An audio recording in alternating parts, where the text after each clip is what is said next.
আমাদের অনন্য স্টোরি সকল প্রকার পার্ট গল্প দেখতে আমাদের চ্যানেলটি সাবস্ক্রাইব করে পাশে থাকা বেল আইকনটিতে ক্লিক করে অল নোটিফিকেশন অন করে দিন।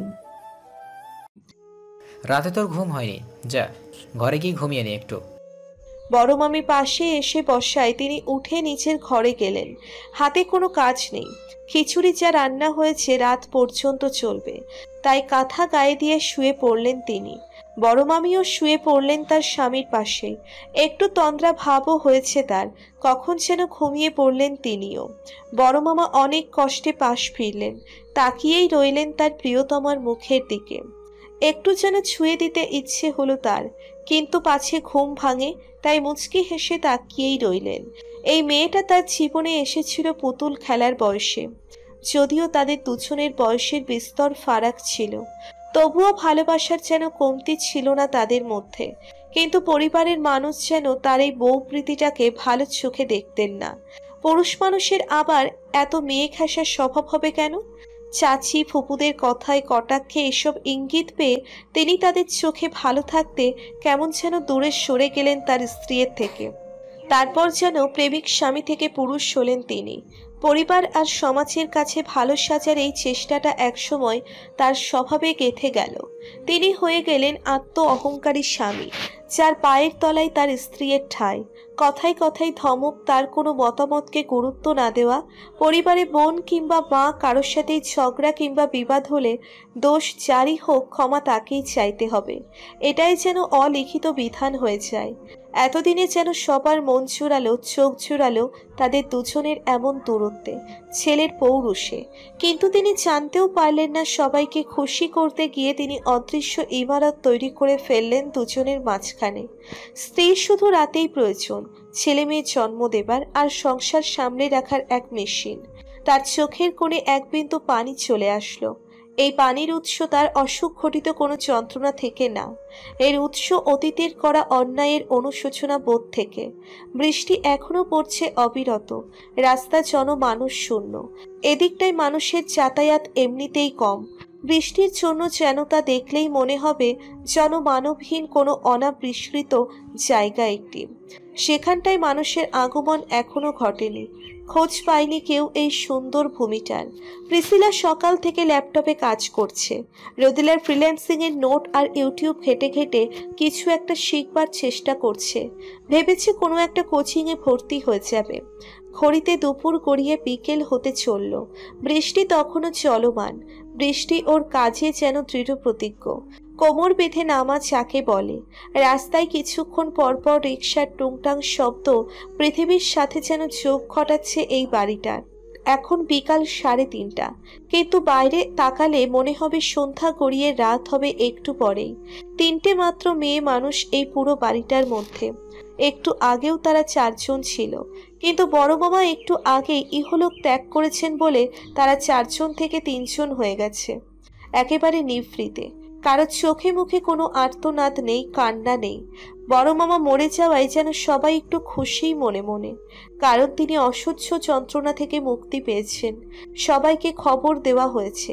বৃষ্টি যেন বেড়ে গেল এর পরপরই। নাতাশা এলো আধা ঘন্টার মধ্যে। ওর আসার পরই কান্নার রোল পড়ে গেল সারা বাড়িটায়, যেন কান্নাটা থেমেছিল এতক্ষণ ওর আসবারই অপেক্ষায়। আজ বড় মামার কুলখানি ছিল, আত্মীয় স্বজন সকলেই এসেছেন। পুরো বাড়িটা গমগম করছে মানুষে। খুব সম্ভবত এটাই এই বাড়ির সর্বশেষ সামাজিক অনুষ্ঠান এবং সকল আত্মীয়দের একত্র হওয়া, কারণ আগামী সপ্তাহের মধ্যে এই বাড়িটা খালি করে দিতে হবে। ছোট মামা বাড়িটা এইখানকার সবচেয়ে প্রভাবশালী ব্যক্তি, যিনি তার শ্যালকের কাছে বিক্রি করে দিয়েছেন। তিনি ছোট মামার বাল্য বন্ধু, এটাও তার একটা ট্রিক্স। এমন লোকের কাছে বিক্রি করেছেন যাতে সহজেই তারা বাড়িটাকে দখল করতে পারে প্রভাব খাটিয়ে। পুকুর শুদ্ধ এই বাড়িটা বিক্রি করেছেন মোটা দরে, যেই বিক্রির টাকা একটা অংশ ভাইয়ের কুলখানিতে দিতে বলেছেন তাদেরকে। তারা ছোট মামার পক্ষে টাকাটা দিয়েছেন বড় মামির হাতে। বড় মামি কেমন যেন হয়ে গেছেন, তাকে দেখে মনে হচ্ছে তিনি কোনো ঘোরের মধ্যে আছেন যেন। কি হচ্ছে কি হতে যাচ্ছে কিছুই ঠাউর করতে পারছেন না হয়তো। লোকটা টাকাটা দিল, আর উনি সেটা নিয়ে নিলেন। এই কাজটা তার স্বভাব বিরুদ্ধ। তিনি এই টাকা কখনোই নিতেন না যদি তিনি স্বাভাবিক থাকতেন। ভাই বেঁচে থাকতে তার চিকিৎসার জন্য একটা কানা করিও দেয়নি যে ভাই, সে কিনা কুলখানিতে 50,000 টাকা পাঠালো। আর তিনি তা নিয়েও নিলেন। নাতাশা যখন জানলো কথাটা, খুব রাগ করলো মার সাথে। কেন এই মানুষটার দেওয়া টাকা তিনি গ্রহণ করলেন? তিনি কিছুই বলেননি, শুধু আহত চোখে চেয়েছিলেন মেয়ের দিকে, যেন নাতাশা কোনো প্রাচীন ভাষায় কথাগুলো বলছে আর সেগুলো তার বোধগম্য হচ্ছে না। ঠিক এই ঘটনাই তার অস্বাভাবিকতা প্রথম সবার দৃষ্টিতে এলো। নাসিমা নাতাশাকে সেখান থেকে সরিয়ে নিয়ে গেল। নাতাশা কাঁদতে কাঁদতে মেঝেতে বসে পড়ে। এই টাকা আমি ফেরত দেব। আমার মা রাখবে না এই টাকা।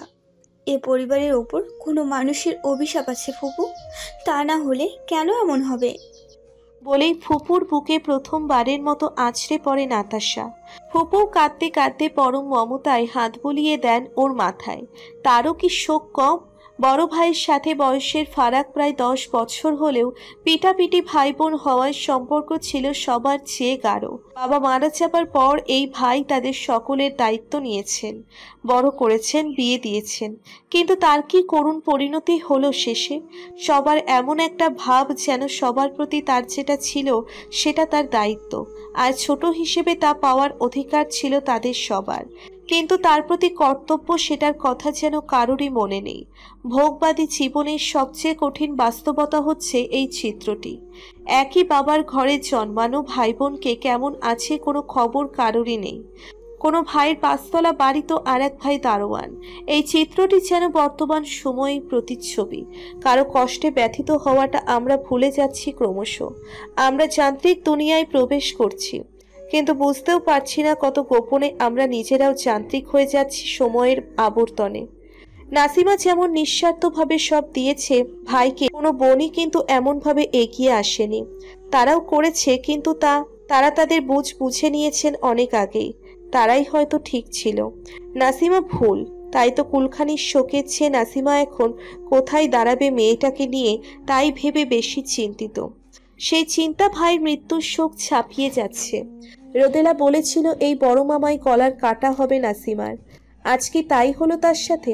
আচ্ছা, নাসিমা যা করেছে তা কি ভুল ছিল? হয়তোবা ছিল সেটা ভুল। নিজের ভাগের দোকান বিক্রি করে বাড়ি তৈরিতে টাকা দিয়ে দেওয়া, নিজের অংশের জায়গা বিক্রি করেও একই কাজ করেছে নাসিমা। মাথা গোজার একটা ঠাঁই হবে তার এই ভেবে। কিন্তু সেই বাড়ি বিক্রির টাকাটাও খরচ হলো তার ভাইয়ের চিকিৎসায়। একটা কথা আছে না, এক পাত্রে সব ডিম রাখতে নেই। নাসিমার ভুল শেখে নেই। তিনি তার সবকিছু বড় ভাইকে সমর্পণ করেছেন। রাতে যখন ঘুমোতে যায় নাসিমার কানে বড় মেয়ে সেই কথাগুলো কানে বাজতে থাকে, যেন কোনো রেকর্ডারে কথাগুলো বাজছে।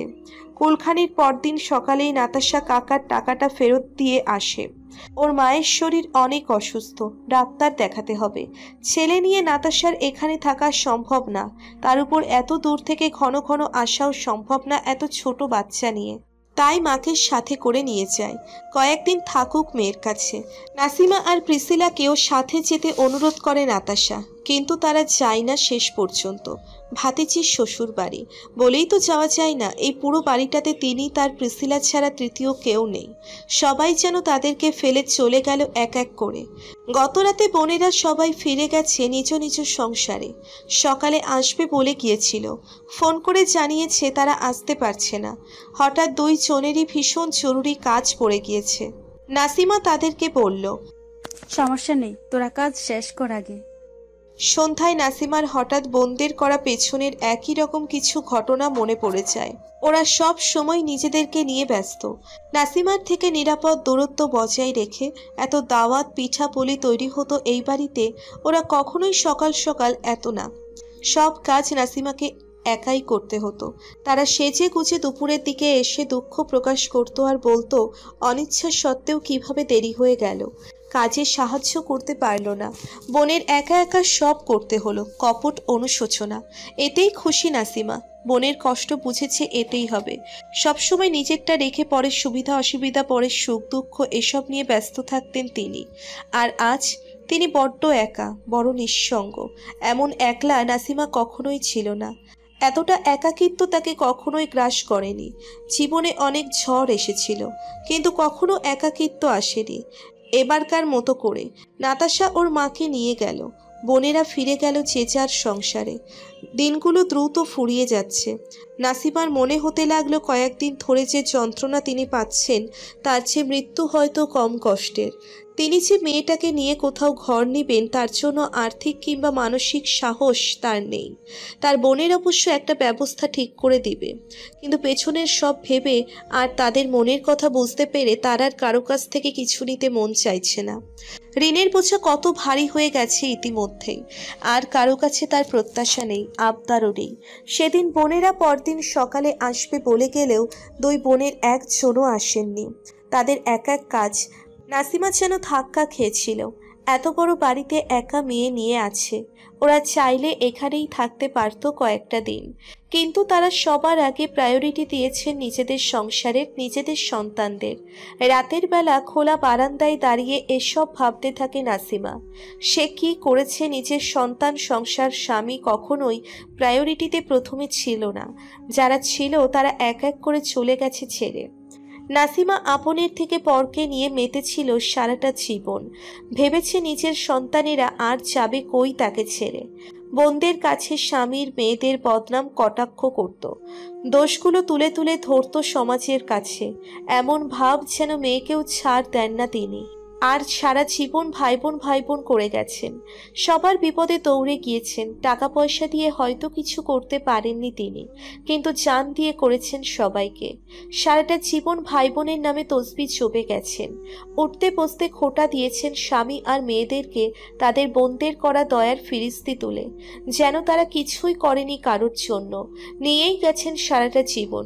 অথচ বোনদের জন্য নাসিমার মেয়েরা যা করেছে তার মূল্য টাকার মানে হিসেব হবে না। বোনদের বিপদে আপদে, অসুখে বিসুখে, সুখে দুঃখে সব সময় পাশে ছিলেন ছায়ার মতো। তাদের দুঃখকে নিজের দুঃখ মনে করেছেন সব সময়। কষ্ট ভাগ করে নিয়েছেন বিপদে। আর আজ নাসিমা তার ভুল বুঝেছিল অনেক আগেই, কিন্তু না বোঝার ভান করতেন সব সময়। কারণ তিনি যে ভুল তা স্বীকার করা তার স্বভাব বিরুদ্ধ। এটা যে কত ভয়ঙ্কর একটা দিক মানুষের চরিত্রের।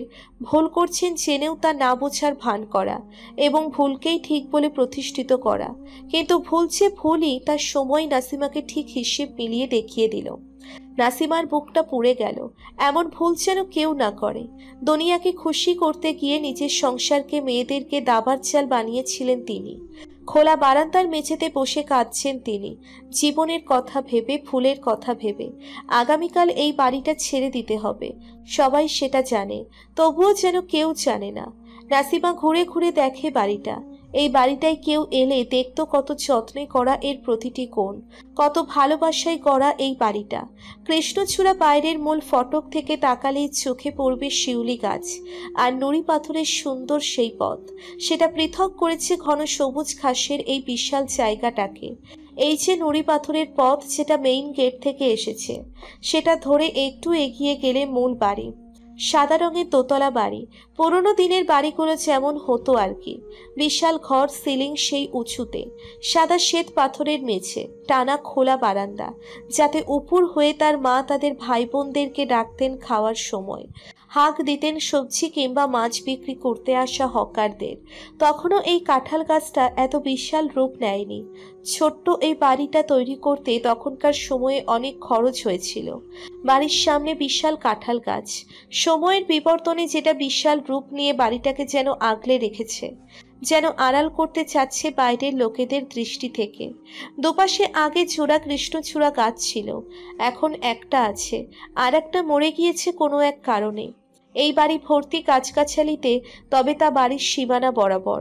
নুড়ি পাথরের পথটার দুই পাশেই খোলা জায়গা, মাঠের মতো। আগে যেখানে লোডশেডিং হলে সবাই একসাথে বসতো, গল্প করতে, শীতের দিনে বনভোজন, বিকেল হলে ব্যাডমিন্টন খেলতো।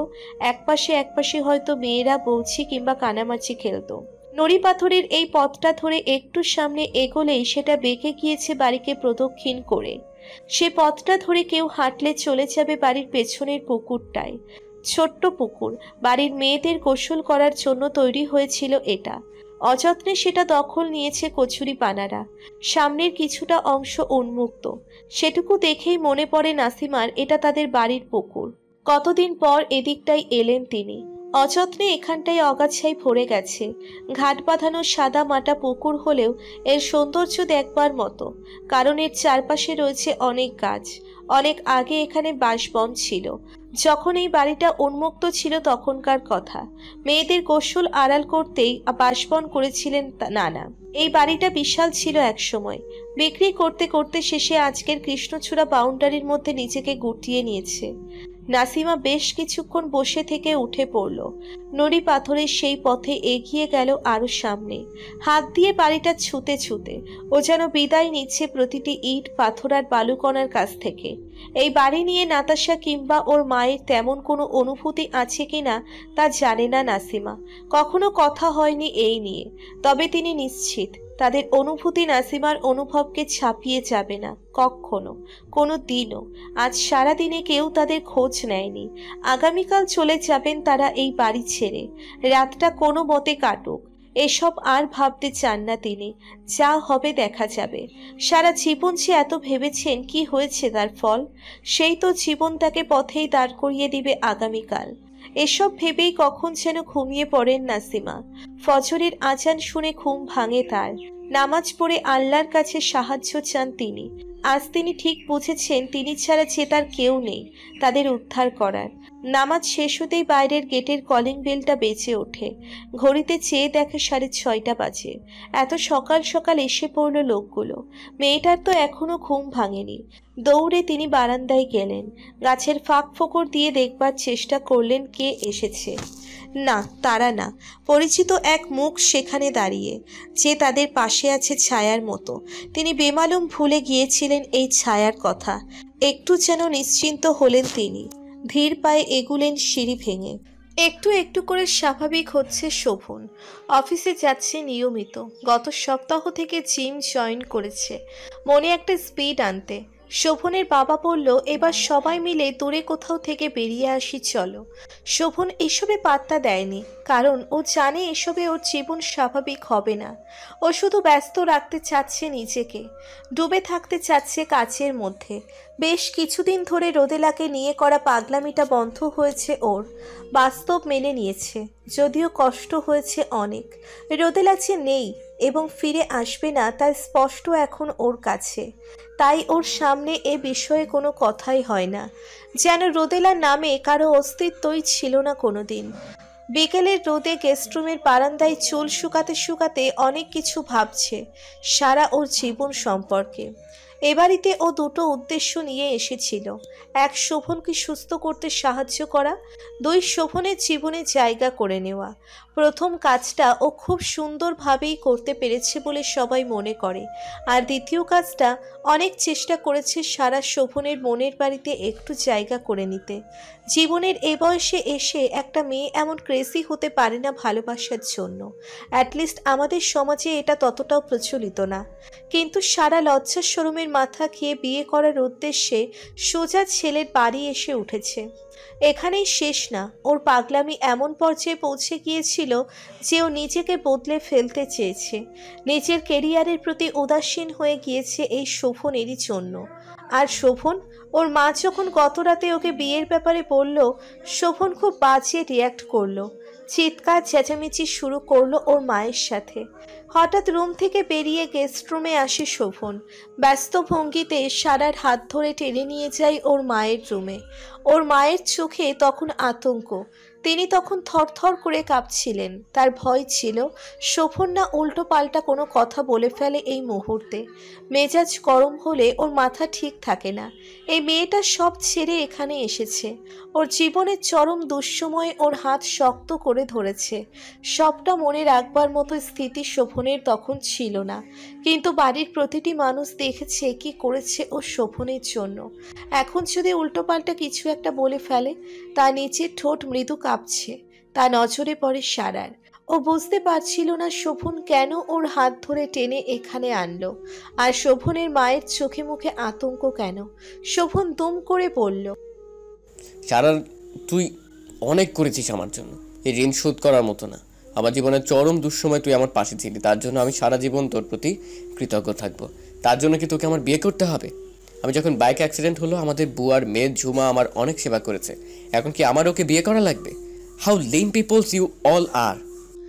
সারা শুধু চেয়েছিল শোভনের দিকে। কাছের মেয়ে ঝুমা আর সারাকে এক লাইনে দাঁড় করালো শোভন। ঝুমা আর সারা কি এক হলো? কিচ্ছু বলেনি ও, শুধু চেয়েছিল শোভনের দিকে অপলক দৃষ্টিতে। কথা শেষ করে শোভন রাগান্বিত ভঙ্গিতে বাইরে বের হয়ে যায়। সারা যেন দাঁড়িয়ে থাকতে পারছে না, ওর পৃথিবীটা দুলছে। এই ভয়টা ওকে প্রতিনিয়ত তাড়া করত। তাই হলো অবশেষে। ওর মা এই কথাটাই বলেছে গত 3টে মাস ধরে। তিনটে মাসও কিনা করছে শোভনের জন্য।